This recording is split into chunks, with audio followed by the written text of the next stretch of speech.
Un cordial saludo a las personas que sintonizan este canal. Aquí les habla Ivo Hernández como parte de Ivo Caracas, un canal que estamos esperando cuente con el apoyo de sus oyentes. Y si usted esto de alguna manera lo motiva, le interesa, por favor márquelo con la campanita, esté pendiente. Estamos en YouTube, a veces también salimos por la red social X.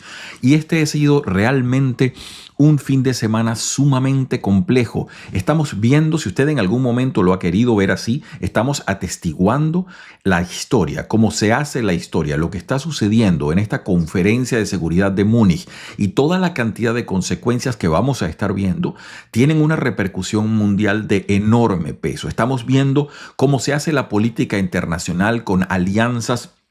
Estamos viendo épocas de conflictos, rivalidades económicas, tejidos visibles, algunos menos visibles, una cantidad de formas en las cuales la política internacional se gesta. No es un proceso bonito, no es una cosa muy agradable de ver muchas veces porque se trata de diálogo de poder.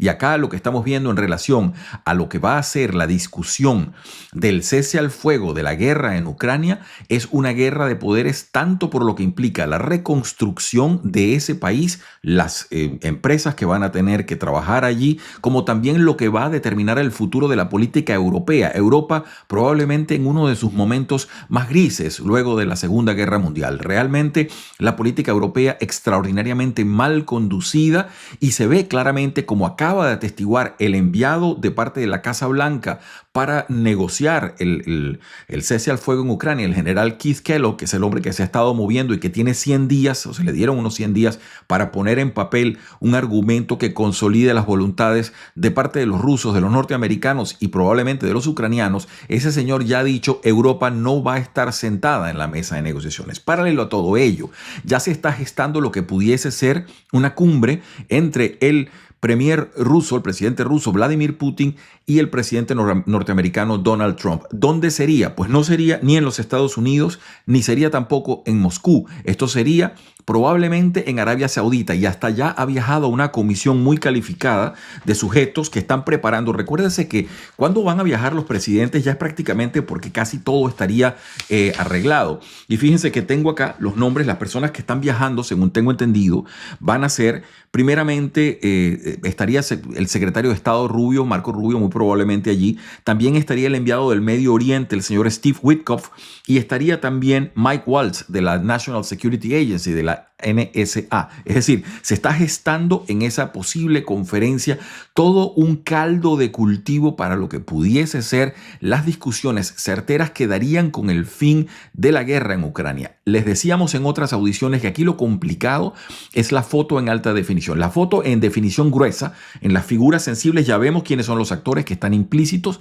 ya vemos más o menos que lo que se busca es un alto al fuego relativamente pronto, y eso corresponde con las promesas de campaña que hiciese el propio Donald Trump cuando era candidato. Y estamos viendo también cómo se ha hablado directamente, muy al estilo Trump, de hacer diplomacia, es decir, todo por teléfono y de persona a persona. Se ha hablado ya con Vladimir Putin, se ha hablado probablemente con Zelensky, todo eso se ha ido gestando. Ahora, lo más complicado en esto es precisamente la alta definición, es decir, cómo va a quedar esa foto cuando toque definir, bueno, ¿qué territorios van a quedar bajo influencia rusa si es que queda alguno? ¿Qué territorios van a quedar para Ucrania? ¿Cómo va a ser la situación? Para darles una idea, lo que tiene en estos momentos ocupación Rusia es más o menos todo el tamaño de Bulgaria. Es decir, estamos hablando, Ucrania es un país enorme, es más o menos como Francia, un poco más, probablemente sea más o menos así, un poco más grande quizás. Entonces, las 4 provincias que estarían ahorita bajo ocupación rusa serían un territorio más o menos parecido a Bulgaria. Es decir, estamos hablando de muchísimo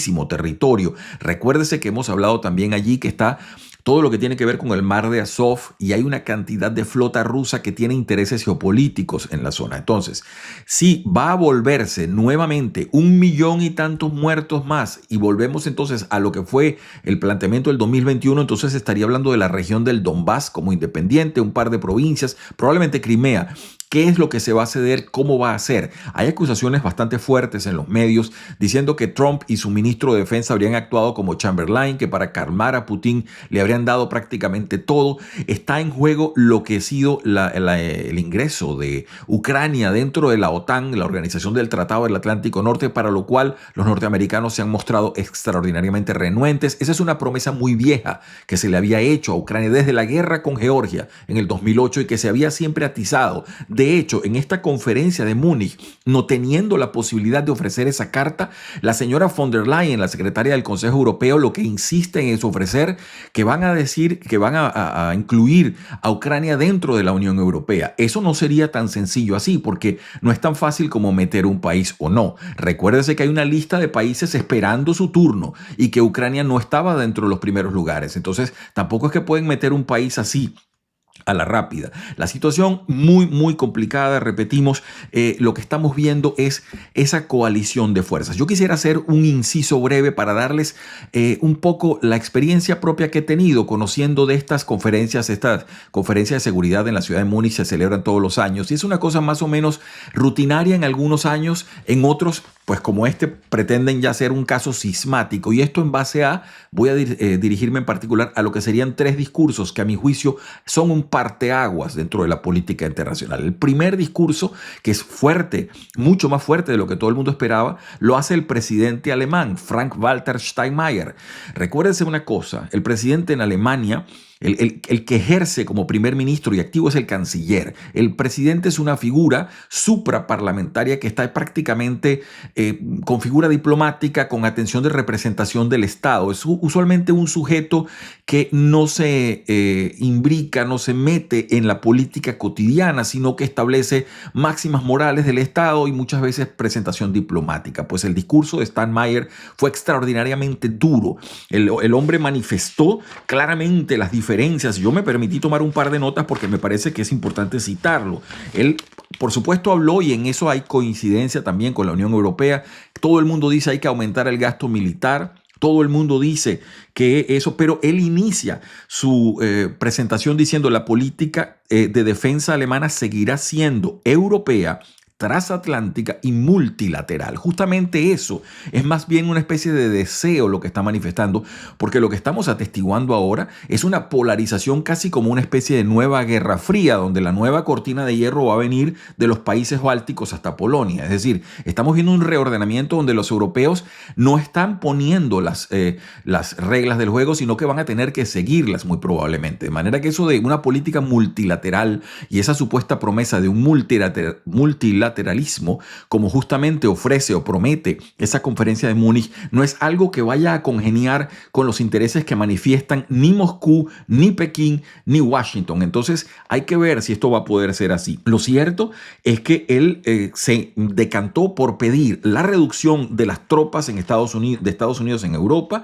y además, y ahí pasó la parte agresiva, cosa que me parece a mí, esto es muy personal, me parece un poco fuera de tono, siendo que él es el anfitrión de todo esto. Sin embargo, el sujeto pasa directamente y dice, bueno, está claro que la nueva administración de Estados Unidos tiene una visión del mundo muy distinta a la nuestra y ahí empieza nuevamente el ataque diciendo que la ausencia de reglas no puede ser la base de un orden mundial, destacando de forma implícita que la administración de Washington estaría obviando o digamos, soslayando o no enfrentando lo que sería un cuadro de normas en el juego internacional. Esto es realmente mucho más un saludo a la bandera que otra cosa, porque repetimos, y por eso la máxima con que abrimos esta presentación, estamos viendo el juego de política dura y pura y los europeos simplemente se han ido anulando como un poder regional. Para darle carne a este asunto que les estoy planteando, luego del discurso, el segundo discurso que quiero reseñar aquí, que es el del vicepresidente norteamericano J.D. Vance, ese hombre lo que ha hecho es que ha removido la política europea hacia sus cimientos. Es decir, los europeos están, la mitad de ellos indignados y la mitad más inteligente, tratando de entender qué es lo que viene ahora como nuevas reglas de juego transatlántico. Porque en parte lo que este señor Vance les ha dicho es que ustedes ustedes resuelvan sus problemas internos. Le dijo, los grandes enemigos de Europa no son ni Moscú ni Pekín, sino el problema interno, porque tienen una clase política que no está escuchando los problemas de la población. Es una clase política que le impuso a esa población una política migratoria por la cual nadie votó.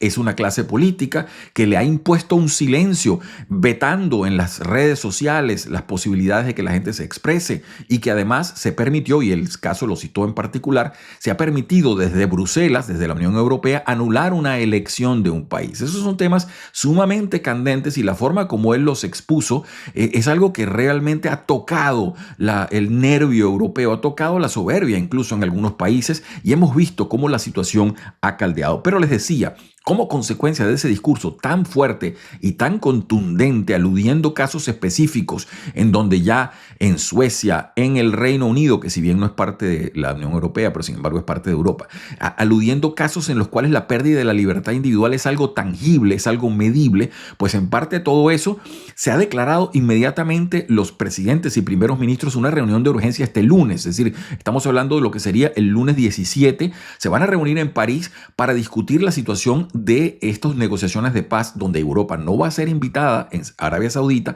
Se van a reunir entonces en París Macron, probablemente el señor Keith Starmer, y este señor está atendiendo acá una invitación en particular y se le trae un poco como catalizador. Recuerde que para los europeos, los ingleses siempre son esa figura intermedia que puede de alguna manera tratar de acercarlos a la política de Washington. Sin embargo, muy probablemente el señor Starmer no sea esa figura, porque además está en cierta forma actuando antihistóricamente. Ya todo el mundo sabe lo que Churchill dijo una vez, y se lo dijo a los ingleses: cada vez que nos toque a nosotros escoger entre el continente y ultramar, escogeremos ultramar. Está tratando de decir que favorecerían las alianzas transatlánticas y no la política del continente. Pero es que la situación de Ucrania ha sido de un desastre operativo tal para Europa que en estos momentos se prevén todas las negociaciones. También, y en paralelo, otra negociación, y disculpen la cantidad de información, pero es que realmente hay que ver la foto completa. La señora Kaja Kallas, quien en estos momentos es la alta representante de Asuntos Exteriores y Seguridad, está citando también para este domingo 16 a todos los ministros de los países europeos a que se reúnan extraordinariamente, porque, repetimos, el tema de Ucrania es el elefante rojo en medio de la sala. Y aunque ha habido otros temas importantes, pues es Ucrania y la forma como se va a negociar la paz de Ucrania lo que está planteándose en estos momentos. Europa no ha tenido al respecto ningún postulado que presentar. Ha sido la administración norteamericana quien ha acelerado todo esto, quien ha puesto el interés que se motivaba desde la campaña electoral de Donald Trump, quien ha puesto las cosas para acelerar el fin de la guerra, actuando desde el principio que hay que detener la sangría que está sucediendo. Bueno, les decía un poco el discurso del señor J.D. Vance, discurso que yo por favor remito a quien le interesa. Me parece que ahí está viendo usted la historia. Repetimos, esos son los pernos de la historia moviéndose claramente, y lo que van a ser las reacciones de todo el aparataje político europeo que ha sido sacudido hasta sus cimientos, repetimos, porque no se les está acusando de poca cosa, sino de falta de representación de los intereses de la población. Y esto es algo que tiene que ver con partidos que han venido creciendo y que el establishment de partidos muchas veces no los quiere reconocer, no los quiere aceptar. Cualquier persona que trate de protestar en la política migratoria, cualquier persona que trate de discutir los lineamientos que se plantean en Bruselas en algunos temas, es inmediatamente tildado de fascista, de radical, de extremista, cuando no siempre es el caso de ese tema. Y por último está el discurso de la señora von der Leyen, que empezó con muchas cosas, pero termina ofreciendo la misma cansada figura de Europa.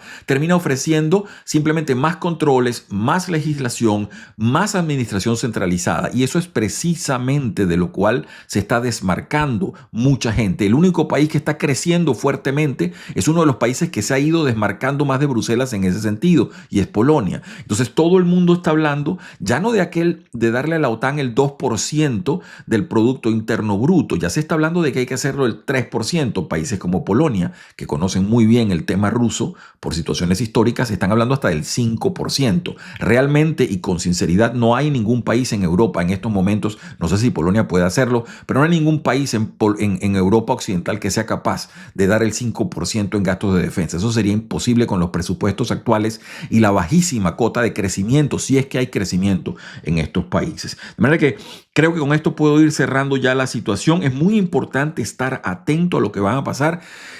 Volodymyr Zelensky, bueno, tuvo la palabra en esta conferencia, salió con la vieja historia de decir, bueno, Europa debería tener su ejército. Esa idea es peregrina como usted la vea. Es peregrina financieramente porque no hay plata ni siquiera para pagar el dinero de la OTAN. Es peregrina porque los sistemas de defensa de todos esos países son bastante distintos y son complicados. No es fácil, más allá del discurso, cuando usted se pone, repetimos, a hacer la foto en alta definición, cómo se congenian todos esos sistemas que incluso son de países que históricamente no han sido aliados y algunos de ellos son relativamente socios, se puede decir, desde hace aproximadamente unos 30 años. Entonces, la política de estrategia de defensa, todo eso es complicado y requiere muchísimo estudio. Y queda allí el tema, y lo hemos dicho en este canal, y si usted lo ha escuchado, por favor, reténgalo, queda el tema de lo que hemos dicho que tiene que ver con la guerra ofensiva y la guerra defensiva. La guerra defensiva es mucho más costosa, mucho más complicada. Cada vez está siendo más barato producir ataques, eso hará que seguramente veamos más en el futuro, y que en la guerra defensiva, esos escudos antimisiles, esas cosas que usted está viendo, son mucho más complicadas y requieren de un ejército más aceitado, más coordinado y mucho más numeroso en algunos países, que por ejemplo en el caso de Alemania, escasamente para una población de 80 y tantos millones, escasamente tienen 150, 180 mil efectivos. Entonces todas esas cosas van a producir enormes cambios. Los dejo entonces con esa frase maestra de Tucídides que me permití anotarla porque me parece mágica. Cuando los atenienses fueron a la ciudad de Melos y pidieron la rendición de la ciudad y los melianos dijeron, nosotros no nos rendimos, nosotros hemos sido neutrales. Y allí Tucídides, el gran historiador de la Grecia antigua, dijo una frase que es temible, es terrible, pero que no deja de ser cierta. Dice, los fuertes en estos momentos hacen lo que pueden, los débiles sufren lo que deben.